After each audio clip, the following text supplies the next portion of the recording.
Hello, this is Greg Myers for Tools for Teens, and today we're going to talk about hammers. Well, there's all sorts of hammers. This one right here is the one you're probably most familiar with. This is just a household hammer.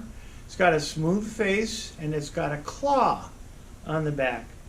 And that claw is a real handy thing when you need to pull a nail out of a piece of wood. So here's a piece of wood. We're just gonna put that in there, okay? And then we're gonna use that claw to get it out. Boy, that one really took off. Well, anyhow, there's all sorts of sizes of claws and hammers. There's hammers that carpenters use, and this one has a relatively straight claw, okay, and it has a crisscross pattern, a waffle pattern on the end of it, okay, and that waffle pattern sort of keeps the nail from slipping too much on the hammer when you're pounding it in. Now this particular hammer has a fiberglass shank to it, and some people like that. They say that it lasts a really long time and that it doesn't transmit the vibrations if you're using a hammer all the time. Well, here's another hammer. This is a nice slick one. This has that same waffle pattern and a much straighter claw.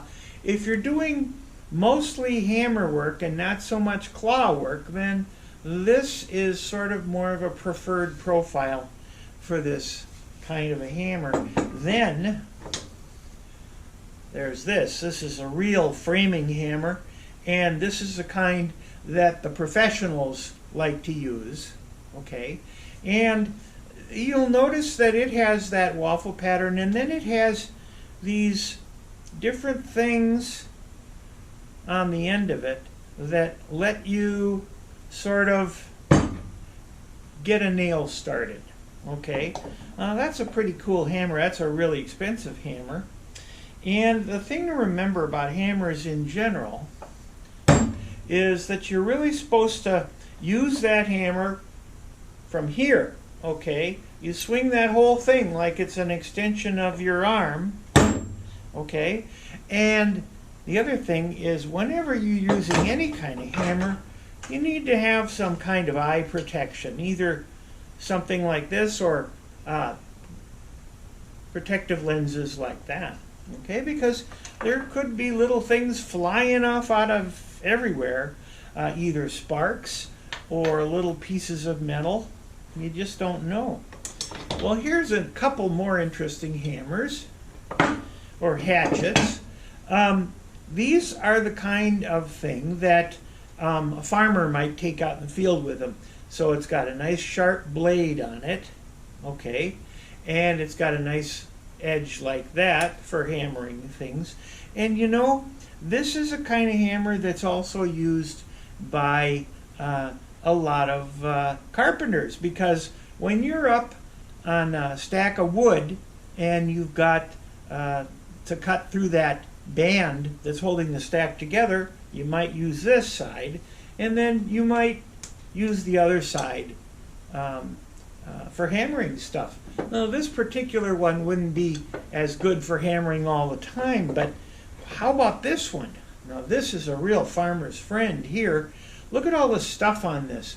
Not only can you use that for cutting off the binding, but you've got a nice hammerhead on the other side, and there's even some other tools here that you might use for holding barbed wire or moving things around. It's even got a screwdriver on it.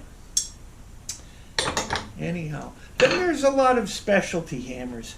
This particular hammer is used for knocking little bits of welded goop off of something when you're welding, and this is for using to clean up the weld, clean up the surface that you're going to weld. Okay, and then say somebody bangs up your car. Okay, well, you take it to the body shop, and there's hammers like these. These are body hammers, and you'll notice they have all sorts of different tips on them, round ones, flat ones, convex ones, all kinds of different tips for hammering on sheet metal. Now, the thing is a lot of times what you're going to be doing when you've got a bent piece of sheet metal is you're going to be putting this thing, which is called a dolly, on the other side, and then hammering against it to get yourself a shape. Okay, so that's a hammer, and usually those are called body hammers with dollies.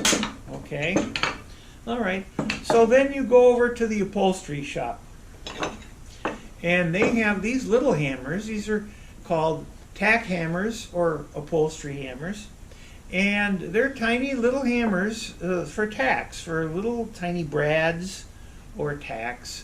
And you'll notice this thing on the end. Well, that can kind of hold a tack, okay? And the way that it can hold a tack is a lot of these are magnetized. So you have almost, you can see, almost see the magnet here. So those are magnetized. Now that's kind of fun to play with. Then you go in the kitchen and you see this little guy. This is a kitchen hammer, and you know it's like a hammer. It has a claw and it has a head on it. But look at this. It's got screwdrivers inside of it. So you'll find that some of these little hammers have other things that you might need when you're in the kitchen. You know, putting up hanging a picture or tightening something up. Anyhow, something like this might wind up in your kitchen drawer. All right, now these are persuaders, mallets. And mallets come in different sizes and shapes, and they're for hitting things that you don't want to mar. Okay, you don't want to put a dent in it. And so, say you want to bend a piece of metal or something, but you don't want to have any dents in it. Then, well, then you'll take one of your hammers like this, and this is where I was hitting. There's no dents in it. Look at that. There's no dents in it. So there's a variety. There's rawhide, okay, from a cow. There's wooden mallets, and there's rubber mallets, and there's different hardnesses of metal, of rubber that people use in their mallets. Okay, and then let's say that you're hammering on a piece of steel, and you don't want any sparks to fly. Then you might use this. This is a dead blow mallet. Okay, this one happens to be copper, so you won't get any sparks from that. This one is lead, and you can see I've used it a lot to move things around. Okay, well, let's see what else we've got here. All right, well, now we have machinists' hammers.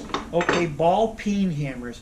So ball peen means that one side of it has this round ball shape on it, and the other side has a nice smooth head, and these come in all different weights. Okay, and machinists use these a lot, and blacksmiths use these, and for moving metal around, and so you don't need a claw at the end of it. You need something that will maybe help to shape a metal. Okay, and here, this is another machinist hammer, another ball peen hammer. Look at how tiny that ball and that hammer head are. Well, the reason that you have that, and then you have a magnifying glass in the end, is that if you are trying to put a tiny little starter mark on a piece of steel that you're going to be cutting or drilling or something, what you want to do is use this magnifier, okay, to see exactly where the scribe mark is on the piece of metal, and then you just give it a little tap, and you've got your basically place where you're going to start your drilling.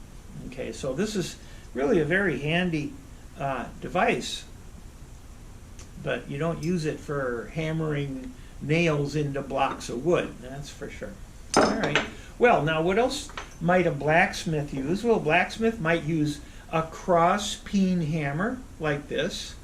You'd be surprised how often that I use a hammer like this. And then there is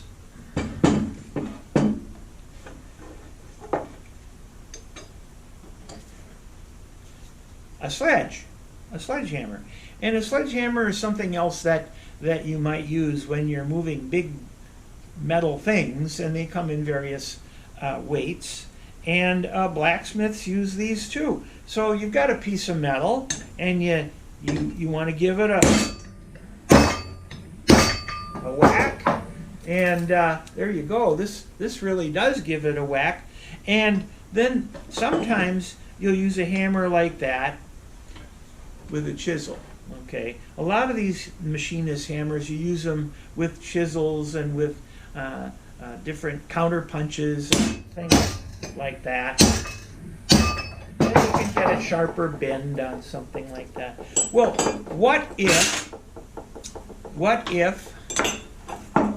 you're working on the railroad and you're pounding in stakes in the railroad? Well, then you need a really big sledgehammer to go along with your railroad stakes, and then you're going to hold it back down here and give it a really big whack, okay, and pound in your railroad spike with that. Or what you're going to do is use this to drive in a stake in your backyard, or if you want to bash something or tear down a wall or something like that, then you'd use a big old sledgehammer like this. Well, there's one other thing that I'm going to show you. Now this is an impact tool, and air comes in here and it pushes on a little motor in here, okay, and it causes this to act like a hammer, okay. So now this has got a nice soft end on it, sort of like a mallet for pushing on stuff, but I'm going to just use it right here, and you can see that you can use this impact tool. A lot of fun. Anyhow, well, there's a key word for today's little talk, and guess what it is? Going to be claw. So you remember that, write that one down, claw, like in a claw hammer. Well, thanks for visiting me here at Tools for Teens. We'll see you next time.